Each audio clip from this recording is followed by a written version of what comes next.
भारतीय real estate market में एक नया ट्रेंड उभर कर सामने आ रहा है। जेन जी यानी 1997 से लेकर 2012 के बीच जन्मे युवा यानी यंगस्टर्स अब घर खरीदने की होड़ में सबसे आगे हैं।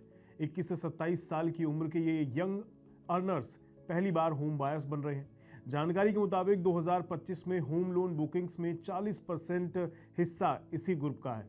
महंगाई, जॉब मार्केट की अनिश्चितता के बावजूद ये युवा प्रॉपर्टी में निवेश कर रहे हैं, लेकिन क्यों? आइए गहराई से इस मुद्दे को समझने की कोशिश करते हैं।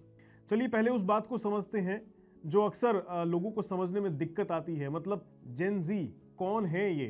देखिए, जेन जी को डिजिटल नेटिव कहा जाता है। ये स्मार्टफोन के साथ बड़े हुए हैं, सोशल मीडिया पर सक्रिय हैं और फाइनेंशियल लिटरेसी में माहिर हो चुके हैं। रिपोर्ट्स बताती हैं कि 2025 में टीयर 1 शहरों जैसे कि मुंबई, दिल्ली, एनसीआर, बेंगलुरु में 25% होम बायर्स 25 साल से कम उम्र के लोग हैं। इनकी औसत सैलरी 8 से 15 लाख रुपए सालाना है।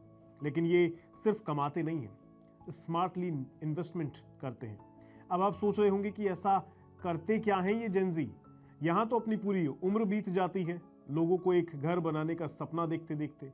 इसके पीछे है जेन जी की खास आदतें जो थोड़ा गौर करने वाली है। जॉब के साथ साथ जेन जीज अक्सर साइड वर्क भी करते हैं, जैसे फ्रीलांसिंग, स्टॉक्स में ट्रेडिंग, कंटेंट क्रिएशन से एक्स्ट्रा इनकम, ये सब ये करते रहते हैं। इसके अलावा ये फाइनेंशियल प्लानिंग में भी माहिर होते हैं। 60% जेन जीज एसआईपी यानी म्यूचुअल फंड से बचत करते हैं। डिजिटल टूल्स का इस्तेमाल अच्छे से करना जानते हैं, मतलब ग्रो और ज़रोधा जैसे ऐप्स से लोन ईएमआई कैलकुलेट करते हैं। ये आदतें जेन जी को पहले की जनरेशन से कुछ कदम एडवांस बना देती हैं। रियल एस्टेट एक्सपर्ट्स कहते हैं कि पिछले 5 सालों में जेन जी बायर्स 300% बढ़े हैं। ये रेडी टू मूव प्रॉपर्टीज पसंद करते हैं क्योंकि जॉब मोबिलिटी हाई है। अब बड़ा सवाल यह है कि जेन जी इतनी रैपिडली घर खरीदना क्यों चाहते हैं? क्यों घर खरीदार बन रहे हैं ये फटाफट? इसके पीछे कारण है मोटिवेशन और ट्रिगर्स। मतलब जेन जी को घर खरीदने के लिए और इन्वेस्टमेंट करने के लिए कुछ चीजें ट्रिगर कर रही हैं, जैसे इन्वेस्टमेंट का माइंडसेट, मतलब घरों को लिक्विडिट गोल्ड मानते हैं। ये 2025 में प्रॉपर्टी रिटर्न 12 से 15% रहा है और ये स्टॉक्स से बेहतर रिटर्न रहा है। दूसरा, पेरेंट्स का सपोर्ट रहता है। 70% केसेस में फैमिली फंडिंग रहती है इन्हें। माता पिता रिटायरमेंट फंड से 20 से 30% डाउन पेमेंट कर देते हैं और इनको लो इंटरेस्ट रेट साथ में मिल जाता है। ये लो इंटरेस्ट रेट भी इसमें एक बड़ा कारण है। आरबीआई ने रेपो रेट 6.5% रखा हुआ है। होम लोन 8.5 से 9% पर मिल जाते हैं।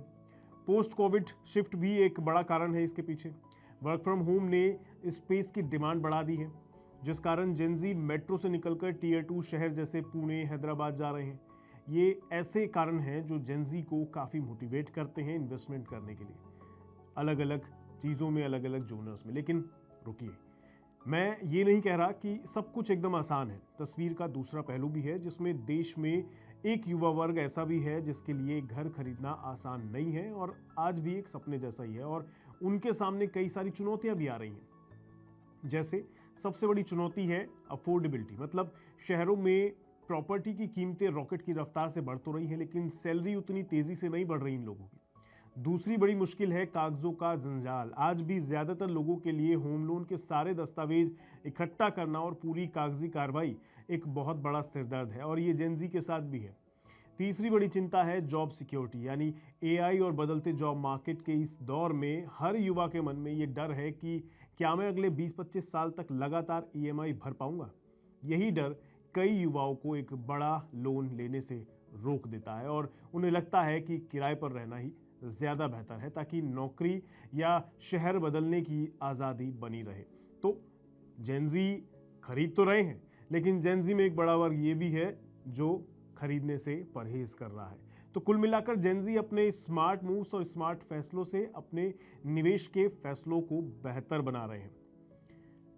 तो क्या आपको लगता है कि जेन जी की इन्वेस्टमेंट जर्नी से लोगों को कुछ सीखना चाहिए, या जो जेन जी अभी उस पड़ाव पे नहीं है कि उन्हें खरीदने के लिए कहाँ इन्वेस्ट करना है, तो उन्हें ये चीज़ें सीखनी चाहिए, या फिर ये एक कर्ज के जाल में फंसने जैसा है? अपनी राय आप नीचे कमेंट बॉक्स में ज़रूर दीजिएगा। आज की इस वीडियो में इतना ही। दीजिए इजाज़त। नमस्कार।